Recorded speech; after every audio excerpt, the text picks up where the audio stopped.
The really important thing to understand about vacuum holding technology is square inches and PSI. So for instance, the square inches on this vacuum puck are roughly 25 inches.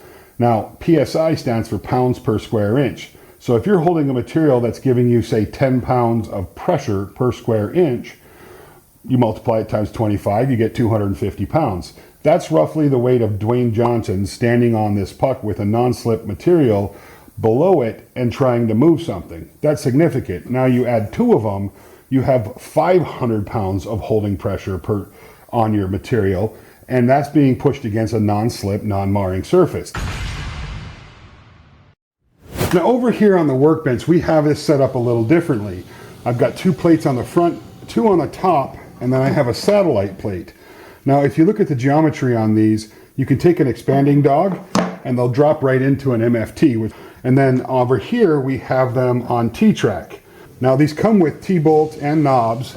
That makes them adjustable, so I can adjust these really rapidly for longer boards or different clamping scenarios. I've got my motor down here plugged into a remote system, so I can just turn it on remotely or turn it off remotely. Now the pucks and the plate both have two openings. We have one on the side and one on the bottom, so I can move my air port from the side to the bottom. I can do that on the plate as well. Now why that's important on the puck is because I can run the air line out of the top. I can snap the handle in. I can also add these aftermarket handles on here for more control if I'm using it for routering. And I can just pick things up as needed. That's 250 pounds of pressure against this material on a non-slip surface. That board's not going anywhere. Unless, of course, if I turn off the vacuum.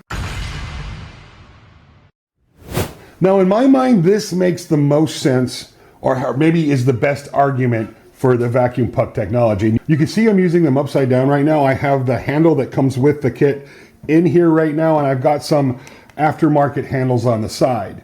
Now, I need you to use your imaginations, if you will.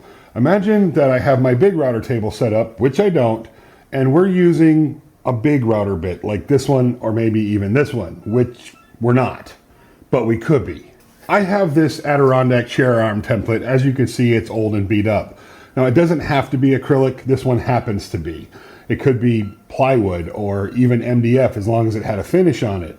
Now, I've drilled a hole through it, and on the opposite side, I've added some window seal. So I got this at Home Depot. It's double-sided tape on one side and just foam. I butt jointed it right here, and I've done a nice job of making sure that it was a nice clean butt joint.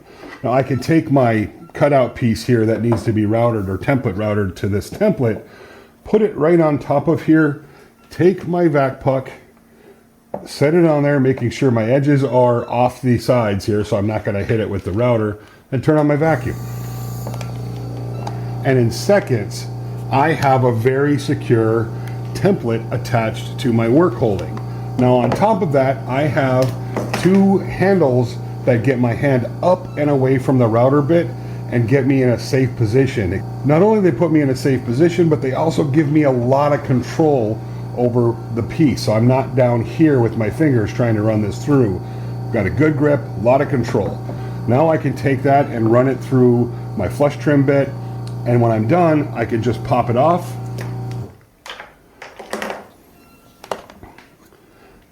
throw my chamfer or round over bit in my router table, and vacuum it back down to the part. And again, I've got my hands up and away from that router bit, so there is no chance that I am going to get stuck by that router bit. Now with this little tiny quarter-inch round over, it's not as big of a deal as it is with a larger bit, but this is a really great way to securely route parts. And as far as an efficiency standpoint goes, that is absolutely the fastest way to attach your template to a workpiece, and then remove it, and then put another one on and go. No tape, no weird gluing scenarios.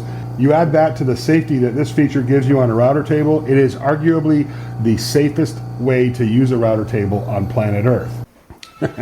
So if you guys can't tell from this video, I am really excited about this technology, the safety that it offers, the efficiency in the workflow, all the different variables and uses, and there are so many more.